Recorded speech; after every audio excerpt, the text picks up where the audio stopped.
जय गुरु जी, शुक्राना गुरु जी। सारी संगत को जय गुरु जी। गुरु जी हर पल हर संगत को ब्लेस करते रहे, खुश रहे हमारी संगत परिवार। इतनी सी ही अरदास है मुझे मेरी गुरु महाराज से। संगत जी, दिल में खुशी, आंखों में जुनून है। गुरु जी की धुन से रहने का अलग ही सुकून है। जय गुरु जी, शुक्राना गुरु जी। गुरु जी की आज्ञा लेकर मंत्र जाप शुरू करती हूँ, आप भी बोलिए।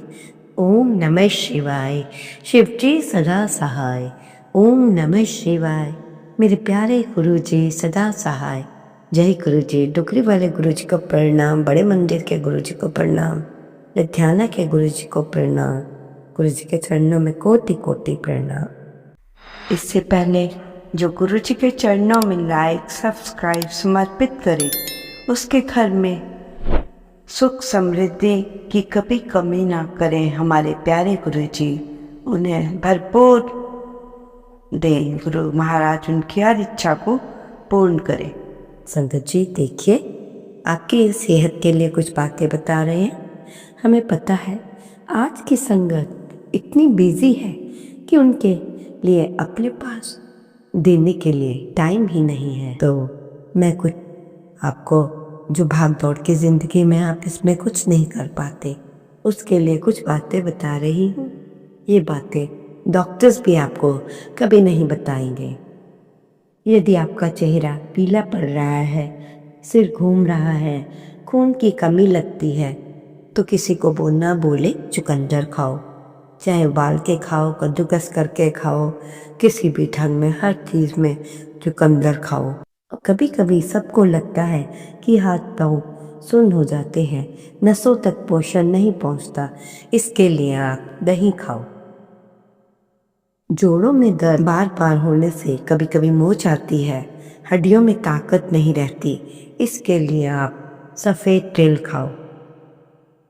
बदन में दर्द और बाल सफ़ेद हो रहे हो तो गाय का घी खाओ। दिल की धड़कन कभी तेज, कभी धीमे, कभी कमजोर, तो कभी आपने उसके लिए केला खाना है। संगत जी, छोटी छोटी बातें बताई हैं, आशा करूँगी कि आप इन सब को अपने लाइफ में फॉलो करोगे। जिनको भी जो प्रॉब्लम है तो हमें भी खुशी होगी, हमारी संगत बिल्कुल ठीक ठाक रहेगी। हम अपनी संगत के लिए बहुत कुछ लाना चाहते हैं अपने सत्संग में, गुरु जी के ब्लेस किए हुए संगत के लिए। गुरु जी आप, संगत जी आप सभी अपने घरों में सरसों का तेल इस्तेमाल करते हैं और कभी सिर पर भी लगाते हैं, अपनी बॉडी पर भी लगा देते हैं और वो किसी भी दिन लगा लेते हैं। संगत जी अगर आप ऐसा करते हैं तो गलतियां कर रहे हैं, ये बंद कीजिए। कहते हैं सरसों का तेल शनिवार का प्रतीक है और अगर आप इसे रोज बॉडी पर या सिर पर लगाएंगे तो आपकी ज़िंदगी में बहुत सी मुसीबतें आएंगी, इससे आपको बहुत हानि भी पहुंचेगी। यदि आप तेल ही इस्तेमाल करते हैं, आज से ही बंद करना शुरू कर दो। शनिवार वाले दिन डेली सरसों का तेल नहीं खरीदना है आपने कभी भी। और अगर आपने पहले से खरीदा है तो आप इस्तेमाल कर सकते हो। शनिवार के दिन काली चीज़ें, चमड़े की चीज़ें कुछ भी ना खरीदें, ये अशुभ माना जाता है। छोटी छोटी गलतियाँ जो हम करते हैं संगत जी, इन गलतियों को करने से बचें। संगत जी आजकल हम देखते हैं कि कई आंटियाँ बहुत परेशान हैं अपने घर और पति की तरफ से। जिस स्त्री का घर में सम्मान नहीं मिलता, उसका पति उसे बहुत सुनाता है या बोलता है, और या किसी पति स्त्री के पति उनकी अपनी बात नहीं मानते या बच्चे बात नहीं मानते अपनी माँ की, तो उन स्त्रियों ने माता पार्वती के 3 दिव्य नाम सत्यनंद स्वरूपिणी, सत्यनंद स्वरूपिणी, अन्नदाता, अनंता, भवानी, ये मंत्र सुबह शाम कभी भी किया जा सकता है। ऐसे करने से आपकी जो परेशानी है धीरे धीरे उससे आपको छुटकारा मिलेगा। तो संगत जी, ऐसा करने में क्या बुराई है? अगर आप ऐसा कर सकते हैं तो ज़रूर कीजिए। संगत जी कहते हैं, जहाँ शुक्राना है वहीं सुकून है। शुक्राना गुरुजी, हर सांस एक वरदान है, हर पल का आपका आशीर्वाद शुक्राना करें। गुरुजी की रहमत से हर राह आसान हो जाती है, उसके लिए भी शुक्राना करें। जिसने शुक्राना को सीखा उसने जीना सीख लिया। जिसने शुक्राना करना सीख लिया उसने जीवन जीना सीख लिया। जय गुरुजी बोलो और गुरुजी से कहो कि हमेशा हमारे साथ रहना। गुरुजी, हमसे दूर कभी ना जाना। हम तो इंसान हैं, गलतियां करते हैं, हमें माफ़ कर देना। ऐसा कहकर गुरुजी से आप अपनी बात कहिए। संगत जी, अभी अभी गुरुजी का संदेश आया है कि कौन सी संगत के लिए, ये तो मुझे नहीं पता। गुरुजी कहते हैं, तुम्हारा सबसे बड़ा सपना पूरा होने वाला है। खुशखबरी तुम्हारे दरवाजे पर है। मिठाइयाँ मंगवा लो, अब तुम्हारी जिंदगी बदलने वाली है। शुक्राना करना मत भूलना संगत जी। जय गुरु जी। संगत जी, कुछ छोटी छोटी बातें बता रही हूँ, अगर आपको कोई प्रॉब्लम ना हो तो डॉक्टर की दवाइयाँ भी जारी रखना उनके साथ और ये काम भी करना। अगर आपको लीवर इन्फेक्शन है तो उसको ठीक करने के लिए रोज नारियल का पानी पीजिए। लीवर इन्फेक्शन के लिए क्या करना है? नारियल का पानी पीना है। पानी में हल्दी डालने से पेट की सफाई होती है। हल्दी वाला पानी पीने से क्या होता है? पेट की सफाई। सुबह खाली पेट पीना है और 1 गिलास गुनगुने पानी में पीने से पेट की गंदगी जमा नहीं होती पेट में और साफ रहता है। यदि आपको बुढ़ापा जल्दी नज़र आ जाए तो आपको अनार का ताज़ा जूस पीना है, बाजार का नहीं, खुद निकाल कर पीना है। अगर सिर में आपको दर्द होता है तो नींबू का छिलका पीसकर उसका लेप माथे पर लगाने से माइग्रेन ठीक हो जाता है। रोजाना गर्म रोटी और फूली खाने से कमर की चर्बी नहीं बढ़ती। नाक पर कोलगेट लगाने से ब्लैक हेड्स और नहीं होते और नाक का रंग साफ होता है। नींबू का पानी, ध्यान से सुनना, नींबू का पानी कंघी पर लगाकर बालों में फेरने से बाल सुंदर होते हैं। जब भी आप नाखून काटते हैं तो नाखून काटने के बाद आपको उस पर तेल लगाना है, इससे याददाश्त भी बढ़ती है।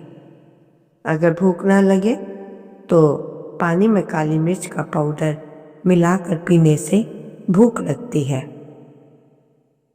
प्रेशर कुकर में ढक्कन के पीछे जो होल होता है उसमें 2 बूंदे तेल के डालने से जो गर्म पानी बाहर निकल आता है वो नहीं निकलता। काम करते समय कई बार सिर में दर्द होता है तो तुरंत आप नमक चाट लें, आराम मिलेगा। रात को सोने से पहले वॉशरूम जरूर जाएं। ये मत सोचें कि चलो बाद में चले जाऊं। अगर आप ऐसा वॉशरूम जाते हैं तो आपके गुर्दे खराब नहीं होते। संगत जी, मैं आपसे यही कहूँगी कि आप अपने मन के विचार अच्छे रखें, किसी का बुरा मत चाहो। यदि किसी ने आपसे कुछ कह दिया है तो हो सकता है कि आप चुप ना रह पाओ। मैं आपसे यही कहूँगी, जो आपको गलत कर रहा है उसका फैसला आप गुरुजी पे छोड़ दें। गुरुजी के पास बैठकर सारी बातें उन्हें बता दें। अगर आप खुद फैसला लोगे तो बात बहुत बढ़ती चली जाती है और बात बढ़ती ही जाती है। आप गुरु जी की संगत हैं, आप किसी का बुरा नहीं कर सकते, क्योंकि जैसा अन्न खाते हैं वैसा ही मन होता है। इसलिए अन्न हमेशा अच्छा खाना चाहिए। नींद आपकी 6-7 घंटे की होनी चाहिए।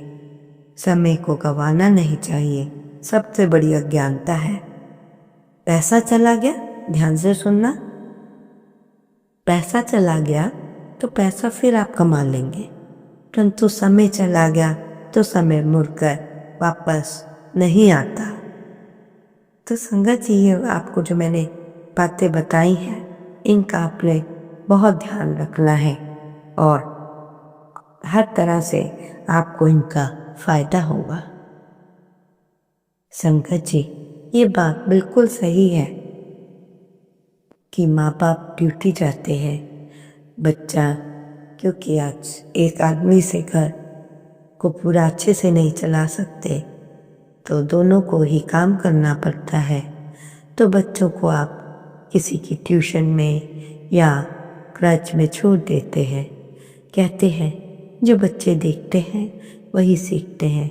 हमें नहीं पता कि स्कूल में बच्चे या घर में, ट्यूशन में या क्रच में बच्चों का क्या माहौल है। तो कोई बच्चा एक भी गलत माहौल का हुआ तो बच्चे पे आपकी बहुत फर्क पड़ेगा। इसलिए बच्चों को सही दिशा देने वाला उसका घर होता है। सुनो, ध्यान से सुनो। एक बार पिता अपने बच्चे को गोद में लेकर बैठा था और बच्चों को बहुत अच्छी अच्छी बातें सिखा रहे हैं। फिर उन्होंने अपने बेटे से कहा, बेटा, कभी झूठ नहीं बोलना, कभी भी चोरी ना करना। अगर मान लो कई बार आपको ऐसा लगता है कि चलो कोई मुझे देख नहीं रहा तो मैं चोरी कर लेता हूँ, तो ये गलत है। भगवान सबको देखते हैं, कोई वहाँ नहीं हुआ तो क्या हुआ, भगवान की नज़र तो हर जगह है ना। और तुम्हें वो चोरी करते हुए देखते हैं तो चोरी करने वाले को आपको मालूम है क्या मिलती है? सजा मिलती है। ये सुनकर बच्चा थोड़ा डर गया। संगत जी, माता पिता से कहूँगी, आप बड़े होने पर बच्चों के स्कूल में जाकर या खेलते समय जाकर अपने दोस्त, उसके दोस्त कैसे हैं, ये जाकर ज़रूर देखें, क्योंकि माँ बाप जल्दी इन बातों को परख लेते हैं कि कैसे लोग हैं, दोस्त सही हैं या नहीं। देखिए, माँ बाप पर जो 2 रास्ते हैं, या तो उन्हें डांटते हैं या प्यार से ही समझाते हैं कि पहली ये कि ये गलती अगली बार नहीं होनी चाहिए। ये कहकर आप उन्हें एक मौका देते हैं। कई बार माँ बाप बच्चों की परीक्षा लेने के लिए बीमार हो जाते हैं ताकि बच्चे पे देखते हैं क्या असर होता है। यदि बच्चा डर जाता है कि मेरे माँ बाप बीमार हो गए हैं तो मुश्किल में आता है, उन्हें सिखाने के लिए एक बार बच्चों को, और ऐसा करते हैं तो कोई बात नहीं, इससे बच्चे को शिक्षा ही मिलती है। बच्चों के सामने कभी भी माँ बाप को बिल्कुल भी लड़ना नहीं चाहिए। बच्चों के सामने घर की ऐसी कोई बात ना हो जिससे कि बच्चों के ऊपर गलत मैसेज पड़े। और कहीं ऐसा भी हमने देखा है कि कई बच्चे घर के माहौल को देखकर डिप्रेशन में आ जाते हैं, ना वो पढ़ पाते हैं, ना कोई कार्य कर पाते हैं, सहमे सहमे से रहते हैं। तो आप सभी माँ बाप से मेरी गुजारिश है कि बच्चों के सामने कभी नहीं लड़ें। माँ बाप ऐसा करने से बच्चों पे बहुत इफ़ेक्ट पड़ता है और माँ बाप को भी बच्चों के सामने खुद भी झूठ नहीं बोलना चाहिए। संगत जी, एक छोटा सा सत्संग सुनकर आप भी हैरान हो जाओगे। और सत्संग में बहुत ताकत है। अगर आप सुनोगे तो आप कहोगे वाह, हमारे गुरुजी कितने महान हैं, ये कोई काम कर ही नहीं सकता हमारे गुरुजी महाराज के अलावा, और ये काम तो सिर्फ गुरुजी ही कर सकते हैं। तो मैं सत्संग बताती हूँ। एक बार एक आंटी इतनी बीमार हो गई, सारे डॉक्टरों के पास ले गए, सारे पंडितों पर भी ले गए, सबका इलाज करा लिया, परंतु अंत में जब वो डॉक्टर के पास गए तो डॉक्टर ने कहा इनका कोई इलाज नहीं, बस आप इनके लिए दुआ मांगो। तो और कि हमने तो आपको इनको जवाब दे दिया है।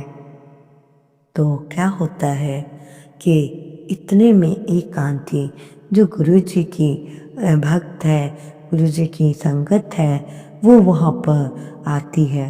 आंटी अपनी सहेली की ये हालत देखकर घबरा जाती हैं और अचानक ही उन्हें याद आता है कि मैं इन आंटी के सीने पर गुरुजी का मंत्र जाप करती हूँ, और आंटी ऐसा ही करती हैं। आंटी ने दूसरी आंटी के सीने पे हाथ रखा और मंत्र जाप किया, और गुरुजी की कृपा ऐसी हुई कि गुरुजी ने उनको जीवन दान दे दिया। इसके लिए मेरे प्यारे गुरुजी का अनंतम अनंतम शुक्राना, मेरे मालिक को कोटि कोटि नमन। ये सत्संग से संगत गुरुजी के, आपने संगत ये देखा कि आपके गुरुजी के मंत्र जाप में कितनी ताकत है। उन आंटी ने मंत्र जाप से उनकी जान बचा लिया। वो आंटी ठीक हैं और गुरुजी की बहुत बड़ी भक्त हैं। तो संगत जी, आपको बार बार यही कहते हैं कि कोई बीमार हो अपने पर्स में गुरुजी की जल प्रसाद की एक बोतल रखें, हमेशा रखें, जूठा ना करें उसे। कहीं पे ऐसी कोई समस्या आ जाए तो उनको मंत्र जाप करते हुए जल प्रसाद पिलाकर उनके आप देखभाल करें, उनको ठीक करें। हो सकता है हमारे ऐसे करने से उनको नया जीवन दान मिल जाए।